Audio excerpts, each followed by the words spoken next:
image of the first ever man-made tool. It might not look incredibly impressive, but it was essential for human survival. 2.6 million years later, one of the most arguably efficient tools we have today is artificial intelligence. Yes, the big, scary, but omnipresent individual that we can't see, but still helps us out with our homework. Hi, I'm Atiyah Sajith, a senior in high school born 17 years ago, right when two parallel universes were beginning to coincide.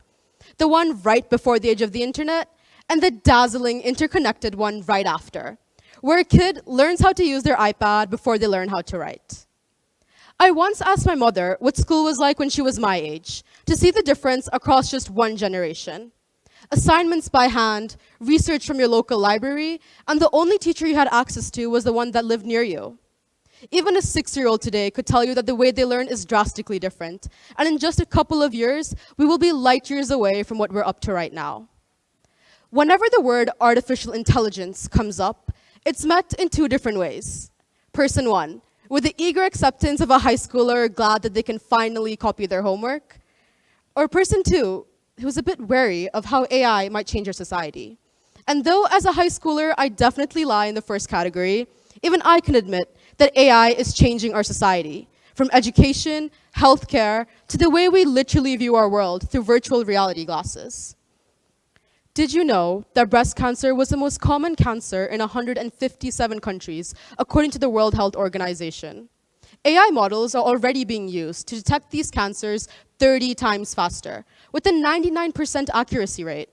But more often than not, these AI models are not used to optimize research, but to optimize revenue through marketing strategies. This is just one example of how AI plays both good cop as well as bad cop. Heard of the song Bad Guy? Hit song and a pop cultural reference amongst most teenagers, it was created by the popular singer and songwriter Billie Eilish. On April 2nd, 2024, Billie, along with 200 other artists, signed a letter to stop devaluing music, highlighting how AI is being used to mimic authentic writing styles and might one day even replace human beings. Dystopian and fictional, right? Or perhaps not. While we're in the world of art, let me shift the lens for you a little bit. AI also allows people with physical restrictions to create digital art, and a large global database allows people to create more diverse and inclusive works of art. The word artificial intelligence in itself asks us, what does it mean to be human? What characteristics do we want to define ourselves with? And on what grounds are our morals based on? Let me give you another example. On March 23rd, 2016, Microsoft released a chatbot called Tay. Tay was meant to replicate a teenage girl like me, to the natural conversations that she had on the internet. In a matter of days, her account was suspended. Tay ended up turning into a scary cyborg, thanks to the hateful speech that exists on the internet. While this was an instance that happened over 7 years ago, it's a powerful reminder that online communication isn't just a technical problem, but a social endeavor. The common denominator in all of these problems is that it's the way we utilize our tool that determines its impact. This isn't a new concept. Empires have risen and fallen based on this very ideology, and the foundation of our future relies on the same. As AI radicalizes our institutions, it's no surprise that our society will end up falling down the same path.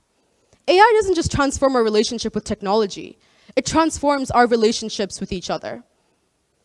Ever heard of the black box problem? When AI models are fed in data, they create patterns and come up with decisions in ways that we don't know. How or why these decisions are made, we have no clue. On a small scale, that might affect what soap you choose to buy based on your Instagram Explore page. But on a much larger scale, it can affect the perspective with which you view the world. I remember during the COVID pandemic, I was an isolated teenager, spending more time on social media and the internet. I automatically assumed that the internet memes I found funny, or the news articles that I read, were a direct reflection of what most of the population did as well. Luckily, post-pandemic, as I left online classrooms, I realized this wasn't the case. But it isn't just young, impressionable teenagers who are susceptible to falling for this guise. Anyone who is unaware of what AI is, or how social media algorithm works, would believe the exact same that 8th grade me did. This has far-reaching implications. As AI replaces most of our needs, our society ends up becoming more isolated, and we end up questioning what reality is truly like. It forces us to ask ourselves, what is the fabric of our society made up of? Traditionally, it was easy for us to separate between the good and the bad and draw a distinct line between the two. But now, we're witnessing people redefine what the terms good and bad even mean, and the gray space between the two expands every single day, pushing these two terms to the outskirts.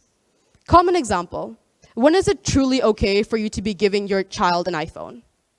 It's a question that appeals to our psyche as an individual to protect our children and ourselves, but it's impossible to answer this without acknowledging the fact that AI is and will continue to affect our societal norms, genders, and responsibilities. Treating AI like an enemy that you're running away from could be as silly as ignoring the best tool in your toolbox. Just like treating any tool with precision and care, we must treat AI with the care and consideration of a Pandora box that's about to be unleashed. As a society, we must come together and define what moral grounds we want the next decade to be formed with. I know it might seem like ideas are becoming more polarized, from my classrooms to maybe your business boardrooms. But we must remind ourselves what it is that separates us from other species. Since ancient times, it's been the art of communication. And no, I don't mean to simply send a text or to post a tweet, but to meaningfully exchange opinions and engage in debate. With technology expanding, our borders are erasing, and it's becoming easier, more than ever, to step across the divide, say hi, how are you, and embrace both an individual and a new perspective. Heard of the term, remember your roots, but keep moving forward?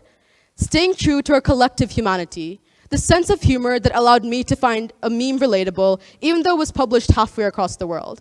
The perseverance that allowed us to go from developing a bot like Tay to ChatGPT today, and the creativity that allowed us to come up with a concept like artificial intelligence in the first place is going to help us redefine our society. The words community and communication are both derived from the same Latin word meaning fellowship, and it is the strength of our communication that will determine how our communities thrive. In a world that is connected in ways we would have never imagined before, having AI in one hand and artificial intelligence in the other might just be our superpower. If AI is on the rise, we must come down to the root and define what it means to be truly human, the common denominator in every problem, and let that redefine our society. Everyone wants good to triumph over evil, right? So let that change spark humanity.